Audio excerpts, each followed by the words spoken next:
Halo semua, perkenalkan nama saya Grace Rimaristu Tampubolon dengan NIM channel D0230043 dari Prodi D3 Perpajakan Fakultas Ekonomi dan Bisnis. Pada kesempatan kali ini, saya akan membahas tentang pemotongan PPh 21 pada pekerja yang berhenti bekerja dan mulai bekerja pada tahun berjalan. Yang pertama yang akan kita bahas yaitu PPh pasal 21. Apa sih PPh pasal 21 itu?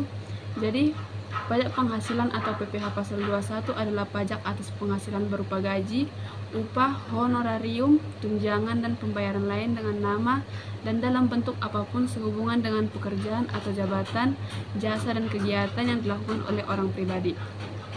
Yang kedua, kita akan membahas tentang perhitungan PPh pasal 21 untuk pegawai yang berhenti bekerja. Cara untuk menghitung PPh 21 untuk pegawai yang berhenti bekerja yaitu yang pertama menghitung penghasilan neto setahun, yang kedua menghitung penghasilan kena pajak atau PKP, yang ketiga menghitung PPh pasal 21 terutang setahun, yang keempat menghitung PPh pasal 21 yang telah dipotong sebelumnya, yang kelima menghitung PPh pasal 21 terutang bulan terakhir. Contoh kasus yaitu Tuan D mulai bekerja pada PTW sejak tahun 2020. Tuan D berstatus tidak menikah dan tidak memiliki tanggungan. Pada tanggal 1 September 2024, Tuan D berhenti bekerja di PTW. Selama tahun 2024, Tuan D menerima gaji sebesar 17.500.000 per bulan dan membayar iuran pensiun melalui PTW sebesar 100.000 per bulan. Jadi penyelesaiannya, penghasilan bruto Januari sampai dengan Agustus 2024 yaitu 140 juta. Pengurang yaitu biaya jabatan ditambah iuran pensiun yaitu 8 kali 500.000 ditambah 8 kali 100.000 sama dengan 4 juta ditambah dengan 800 sama dengan 4.800.000. Penghasilan netonya yaitu 140 juta dikurang 4.800.000 sama dengan 135.200.000. PTKP dari Tuan D yaitu 54 juta. PKP-nya yaitu 135.200.000 dikurang dengan 54 juta yaitu 81.200.000. PPh 21 sama dengan 5% dikali 60 juta sama dengan 3 juta. Lapisan kedua yaitu 15% dikali 21.200.000 sama dengan 3.180.000. Maka PPh 21 nya sama dengan 6.180.000. Tuan D menggunakan tarif efektif bulanan atau TER-A yaitu 8% dikali 17.500.000 sama dengan 1.900.000.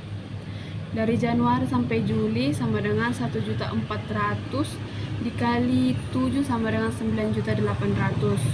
PPh yang dipotong pada bulan Agustus yaitu 9.800.000 dikurang dengan 6.180.000 sama dengan 3.520.000. Yang ketiga, kita akan membahas PPh 21 pada pegawai yang bekerja pada tahun berjalan, yaitu jika pegawai baru mulai bekerja di pertengahan tahun, maka pemotongan PPh 21 dilakukan setiap bulannya dimulai pada bulan saat pegawai baru tersebut mulai bekerja. Contoh kasusnya yaitu Sandoko bekerja pada PT Tunas Mekah sebagai pegawai tetap sejak 1 Agustus 2019.